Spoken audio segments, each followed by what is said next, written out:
สบายดีนี่เป็นถนนหนทางเนาะอยู่สามเหลี่ยมคำงดงามหลายเนาะอยู่เมืองตุนพึ่งแข่งโบกแก้วประเทศลาวมื้อนี้สิพามาเลาะเนาะเลาะเที่ยวชมว่ามีสถานที่แห่งใดแด่เนาะที่ว่าน่าสนใจเนาะไปเบิ่งกันนี่เด้อมาฮอดละสามเหลี่ยมคำเมืองต้นพึ่งแขวงบ่อแก้วประเทศลาว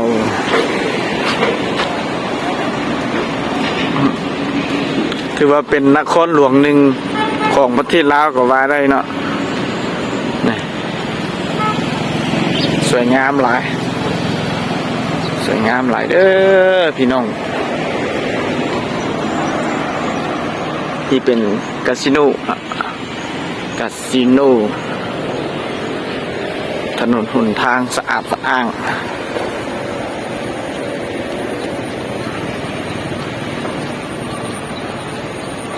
นี่เด้อสามเหลี่ยมคำงามหลาย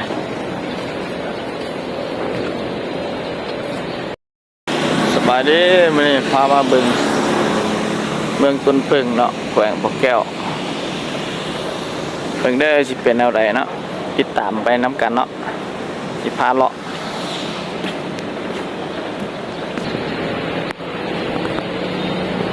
โรงแรมดอกงิ้วค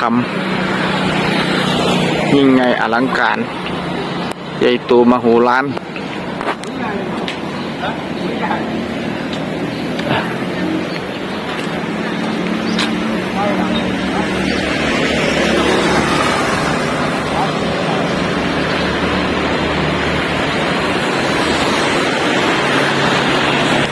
ยิ่งใหญ่ขนาด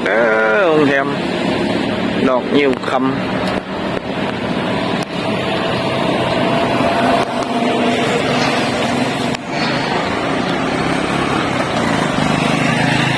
ฟูจิ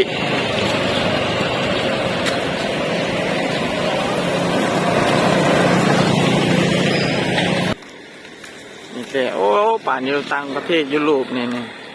วิวนี่นะงามหลายป่านวิวยุโรปไทยอยู่นี่งามกว่าไทยอยู่นี่ไปนะจะเห็นงามกว่า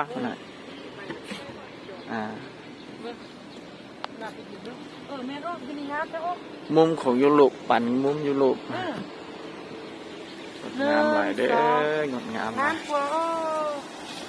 เป็นมดอีกงามหลาย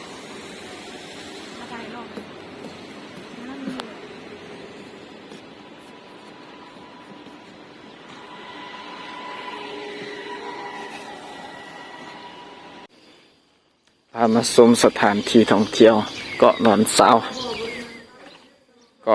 วเด้อลูกแกะสลัก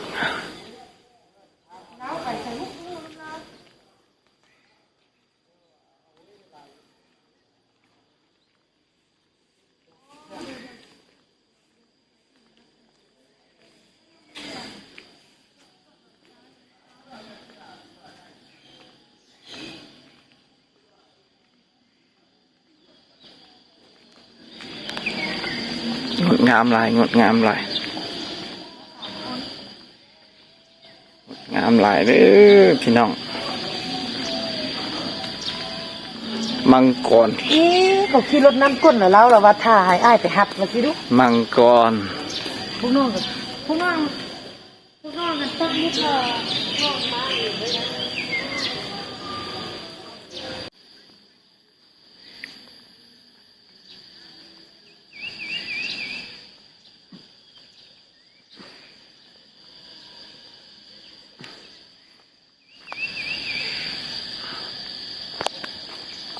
เป็นได้วิวงาม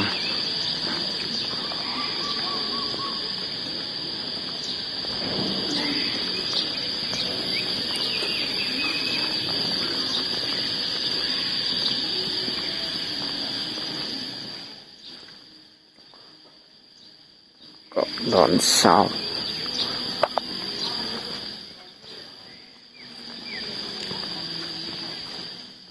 สถานที่แห่งใหม่สถานที่ท่องเที่ยว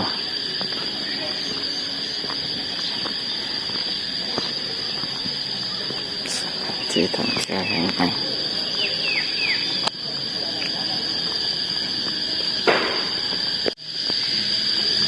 ใกล้สิเห็นหูปั้นแล้วนะใกล้สิมาฮอดบนหูปั้นนะลานเทพธิดา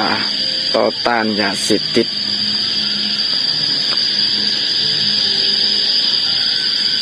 ใกล้แล้วใกล้แล้วใกล้แล้วเห็นบ่น้อหัวของหูปั้นใกล้แล้วใกล้แล้ว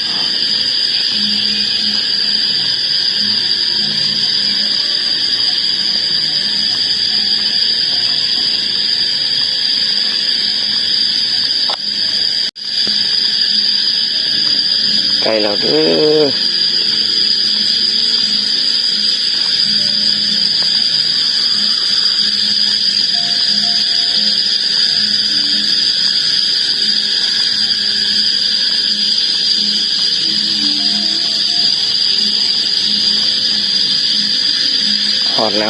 ฮอดแล้วรูปปั้นเทพธิดา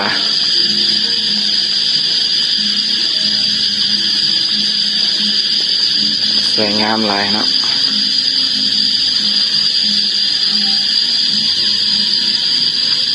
ผู้ใดบ่เคยมาแล้วลองมาเด้องามหลาย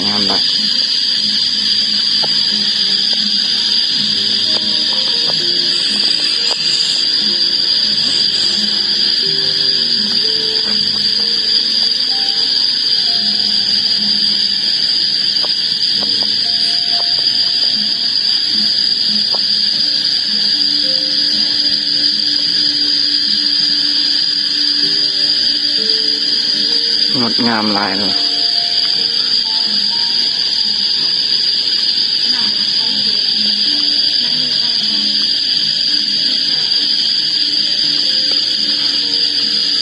มือจับต้นไม้เนาะมือจับต้นไม้เข้ามาใกล้ๆเลยงดงามหลายลองไปจับมือทักทายนะโอ้เป็นเล็กเนาะเป็นเล็กเป็นเล็กหมดเนาะเรียกว่ามันหูปั้นโมแมนเนาะงามหลายถึงหัวมันดอกฟินเด้อถึงหัวเนาะงามหลาย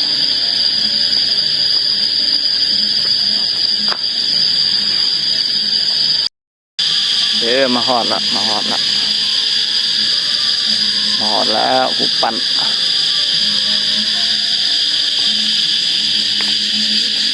ฮอดแล้วเด้อหูปั้นงาม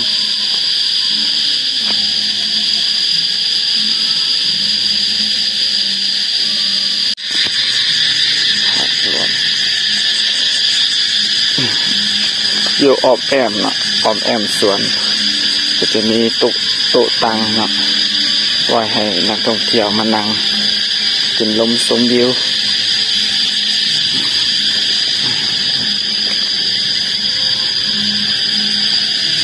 งดงามหลายเด้อพี่น้องผู้ใดที่ว่าได้มาสามเหลี่ยมก็อยากให้มาเนาะถือว่าเป็นสถานที่ที่ว่างดงามหลาย